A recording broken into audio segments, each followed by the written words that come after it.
ये लैपटॉप है, यहाँ पे ये देखें बहुत ज़्यादा डस्ट है इसके अंदर। इसको सारे को ओपन करके इसकी सर्विस करनी है।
ये लैपटॉप HP 450G0 इसकी कंप्लीट सर्विस हमने की है और जो इसको क्लीन किया है वो आपने देखा है ग्लिंट के साथ, और ये मार्केट से इजीली मिल जाता है।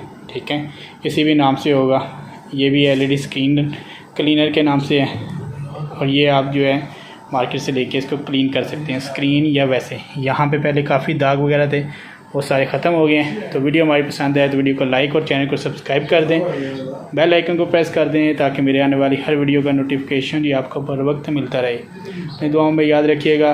अल्लाह हाफिज़।